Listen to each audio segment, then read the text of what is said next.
Hello guys, welcome back to Laddus Kitchen.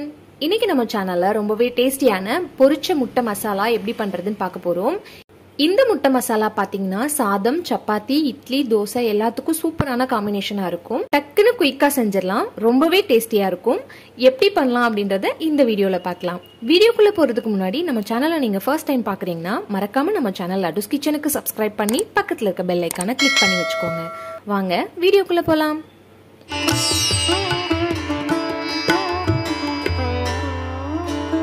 பொரிச்ச முட்டை மசாலா பண்றதுக்கு அடுப்புல ஒரு கடாய் வச்சுக்கலாம்.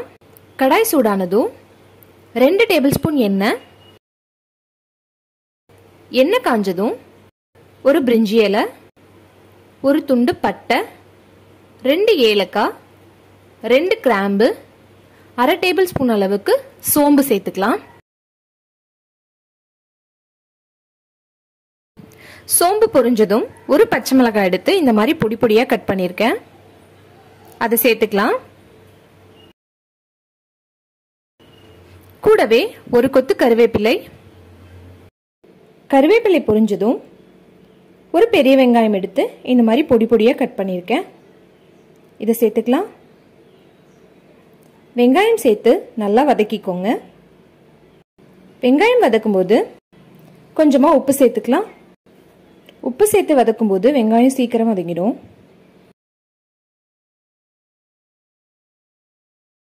பாருங்க, வெங்காயம் நல்லா வதங்கிடுச்சு.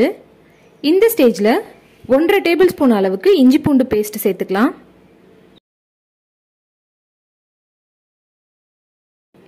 இதோட பச்சை ஸ்மெல் போற வரைக்கும் நல்லா வதக்கிக்கோங்க.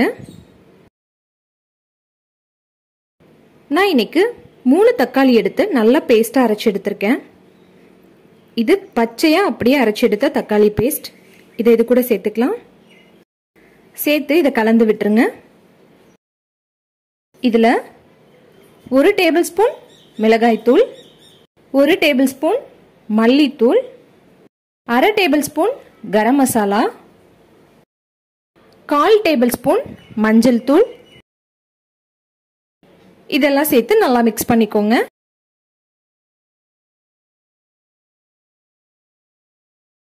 இதோட பச்சை ஸ்மெல் போனதுக்கு அப்புறம் இந்த கிரேவிக்கு தேவையான அளவு தண்ணி சேர்த்துக்கிறேன்.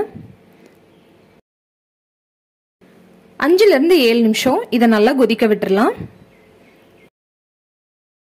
ஒரு மூடி போட்டு இதை கொதிக்க விட்டுருவோம்.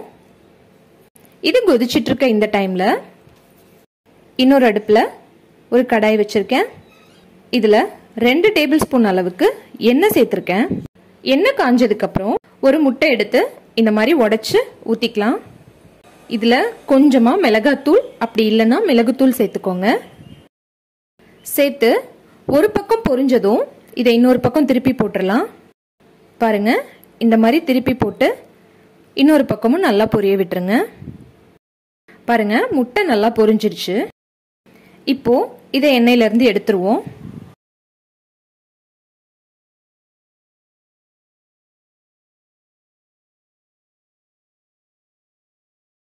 இதே மாதிரி உங்களுக்கு எத்தனை முட்டை தேவைப்படுதோ அத்தனை முட்டை நீங்க உடைச்சு ஊத்தி பொரிச்சு எடுத்துக்கலாம். அவ்வளவுதான். இதே மாதிரி நம்ம எல்லா முட்டையும் பொரிச்சு எடுத்துக்கலாம். பாருங்க, முட்டை பொரிச்சு எடுக்கிற இந்த டைம்ல நமக்கு மசாலா ரெடி ஆயிடுச்சு.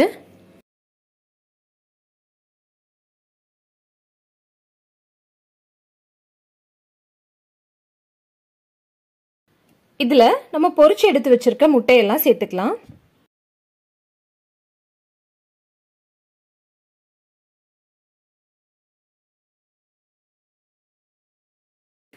சேர்த்து இதை நல்லா கலந்து விட்டுருங்க.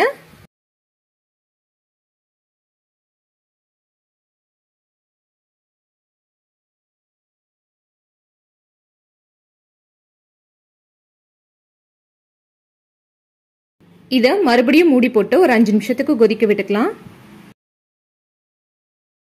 பாருங்க, 5 நிமிஷம் ஆயிடுச்சு. இப்போ இதை நம்ம ஓபன் பண்ணி பார்ப்போம். நமக்கு முட்டை மசாலா சூப்பரா ரெடி ஆயிடுச்சு.